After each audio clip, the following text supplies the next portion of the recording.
Hello बच्चों, कैसे हो। पिछली वीडियो में हमने ट्रिग्नोमेट्री एंगल की वैल्यू की टेबल बनाई थी, जिसमें 0 डिग्री, 30, 45, 60 और 90 डिग्री एंगल थे। आज उनके मैं कुछ क्वेश्चन करूंगा, कुछ क्वेश्चन मैं आपको आगे कराऊंगा ताकि हम ट्रिग्नोमेट्री चैप्टर अपना धीरे धीरे करके कंप्लीट कर ले। तो मैं आपको एक क्वेश्चन करवा देता हूँ, जैसे कि देखो प्लस माइनस गुना भाग आप लोगों को आता होगा। मैं एक ही क्वेश्चन करवा देता हूँ, बाकी आप वैल्यू रखना। हमारी ये एक्सरसाइज है 8.2 और सभी बच्चे करके देखो। मैं एक क्वेश्चन करवा देता हूँ, मैं करवा देता हूँ आपको। इसका थर्ड है cos 45 अपॉन में सिकेंड 30 प्लस कोसिकेंट 30। हमें कुछ नहीं करना है, इसकी वैल्यू देखनी है। हमारे पास टेबल है। सबसे पहले cos 45 की वैल्यू है 1 अपॉन में √2। फिर ये लाइन है, इस लाइन की जगह ये लाइन। फिर सिकेंड 30 क्या होगा 2 अपॉन में √3 प्लस है, प्लस का साइन। फिर कोसिकेंट 30 की वैल्यू है ओनली 2। कोसिकेंट 30 की वैल्यू है ओनली 2 अपॉन 1। कल एक बच्चे का कमेंट आया हुआ था कि कई अगर हम 6 के 6 फंक्शन की वैल्यू निकालते हैं तो कई जगह नॉन डिफाइंड आ जाता है। तो नॉन डिफाइंड जो हमने टेंजेंट 90 की वैल्यू बताई थी ना, टेंजेंट 90 की आई थी 1 अपॉन में 0। इसको इन्फिनिटी भी लिख सकते हैं, नॉट डिफाइंड भी लिख सकते हैं। यानी कि नीचे क्या हो, at the place of denominator हर की जगह 0 हो तो वो क्या होती है, नॉट डिफाइंड। ध्यान रखना इस बात का। अब ये लाइन की जगह ये लाइन, ऊपर वाले को एक बार कुछ नहीं करेंगे। क्यों भाई? क्योंकि ये तो पहले ही 100 लोग हैं, इसको कुछ प्लस करना ही नहीं है। सबसे पहले नीचे वाले को इसको करेंगे। तो एलसीएम लेने के लिए इन दोनों की क्या करूंगा मैं, मल्टीप्लाई। तो √3 की 1 से करूंगा तो कितना हो जाएगा, √3। √3 को √3 से डिवाइड करूंगा, कितना आएगा 1। और इस 1 के ऊपर 2 1 जा 2 प्लस 1 को √3 से करूंगा, कितना होगा √3। उसके 2 से मल्टीप्लाई करूंगा तो ये क्या हो जाएगा 2√3। इसको ऐसे ब्रैकेट में बन। अब देखो 1 2 3 4 ऊपर नीचे 4 नंबर आ गए। तो हमेशा क्या करते हैं, ध्यान रखना, फर्स्ट की और फोर्थ की मल्टीप्लाई और सेकंड और थर्ड की मल्टीप्लाई। फर्स्ट की करूंगा फोर्थ के साथ, यानी 1 की करूंगा √3 के साथ। सेकंड की करूंगा थर्ड के साथ, यानी 2 की करूंगा √2 से। तो कितना हो जाएगा 2√2। फिर प्लस 2√3 की √2 से, इनकी शकल मिलती है, ये दोनों रूट में है तो ये हो जाएगा 2√6। कितना हो जाएगा 2√6। तो इसको सोल्व किया तो हमारा आंसर आ गया √3 की 1 से करूंगा √3 अपॉन में 2√2 प्लस 2√6। अभी बच्चों नीचे अगर रूट की वैल्यू आ जाती है, नीचे रूट की वैल्यू आ जाती है तो हम इसका रेशनलाइजेशन करते हैं। रेशनलाइजेशन में जो संख्या नीचे है वो सेम ही रखेंगे, प्लस है तो माइनस करके मल्टीप्लाई कर देंगे और माइनस करके ही डिवाइड कर देंगे। ठीक है, या माइनस होता तो प्लस करके मल्टीप्लाई कर देते और प्लस करके डिवाइड कर देते। अब देखो यहां करता हूं, 2 यहां 1 है, जो रूट से बाहर है उसकी मल्टीप्लाई रूट से बाहर होगी, जो रूट के अंदर है उसकी मल्टीप्लाई रूट के अंदर होगी। तो कोई घबराने की बात नहीं है। 2 की करूंगा 1, 2 1 जा 2, √3 √2 तो 3 2 जा √6 माइनस 2 की 1 से 2 1 जा 2 और 6 3 जा 18, यानी √18 अपॉन में।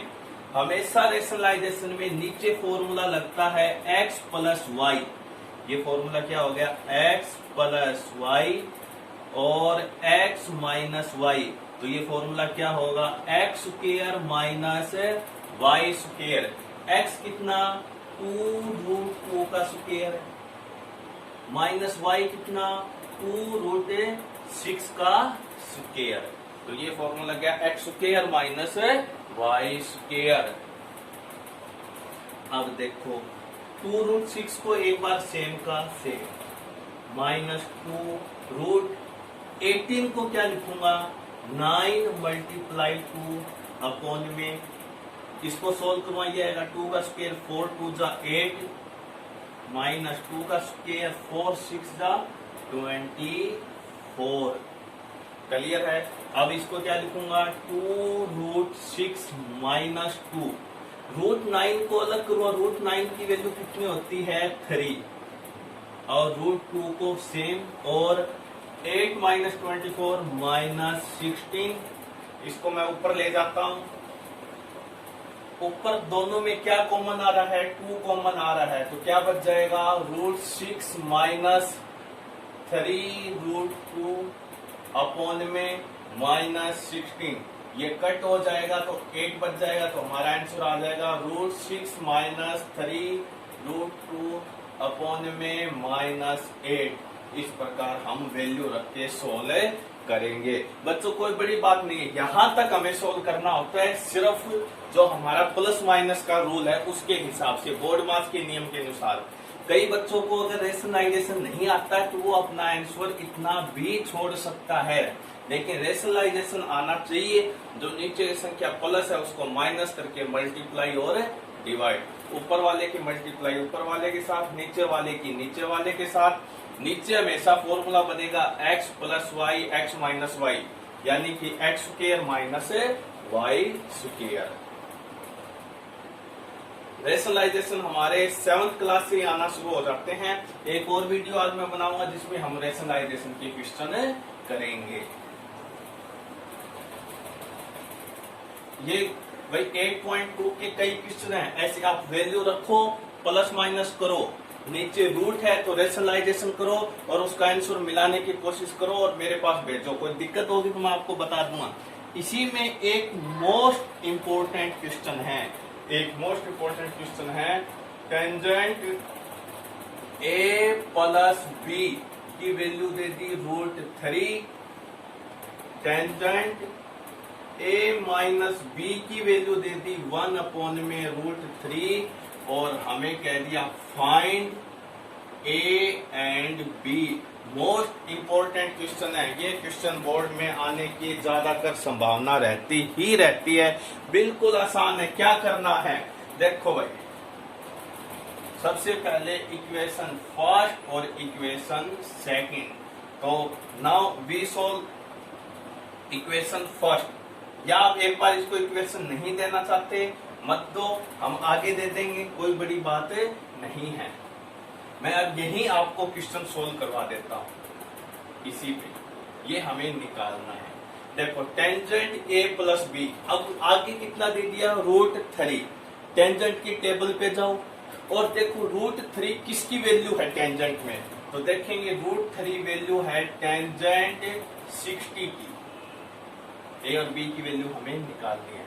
अभी भी टेंजेंट है तो फिर टेंजेंट की टेबल में जाओ और देखो 1 अपॉन √3 किसकी वैल्यू है टेंजेंट 30 की। क्लियर है। अब इन दोनों का काम हमारे पास नहीं है, क्योंकि इसको बदल दिया टेंजेंट 60 में, इसको बदल दिया टेंजेंट 30 में। अब मान लो ये टेंजेंट है ना, इसको भूल जाओ, तो हम इसको मान सकते हैं a प्लस बी। मान लेते हैं कि ये टेंजेंट से इस टेंजेंट को हमने कैंसिल कर दिया, तो a प्लस बी इक्वल कितना हो गया 60, इक्वेशन फर्स्ट। इसी प्रकार टेंजेंट से टेंजेंट गया तो ये हो गया a माइनस बी इक्वल 30। वैसे ये आपस में कैंसिल नहीं होते, इसको साइड में लेके जाएंगे, टेंजेंट की पावर -1 हो जाता है, टेंजेंट इनवर्स हो जाता है, वो अपने बड़ी क्लास पे है, हम उस पर ज्यादा ध्यान नहीं देंगे। तो a प्लस बी 60 के इक्वल, a माइनस बी 30 के इक्वल करो, plus B minus B cancel, a 2a, 60 प्लस 30 90, ये मल्टीप्लाई में 2 है, इस साइड में जाके डिवाइड में, तो a की वैल्यू कितनी आ गई 45। Put the value of a in equation first, put the value of a in equation first या सेकंड एज यू विश। तो a कितना है 45 प्लस b इक्वल कितना है 60, प्लस का 45 इस साइड में जाके माइनस, तो कितना हो गया 15, और a कितना हो गया 45, और इस प्रकार हमने a और b की वैल्यू निकाल ली। बच्चों इससे आपकी लगभग 8.2 कंप्लीट हो जाती है। जो इम्पोर्टेंट क्वेश्चन है, सबसे मेन इम्पोर्टेंट क्वेश्चन ये है, और कुछ नहीं, नकल मार के हमें वैल्यू रखनी है और फिर प्लस माइनस करना है। करके देखना, कोई प्रॉब्लम हो तो आप पूछ सकते हो।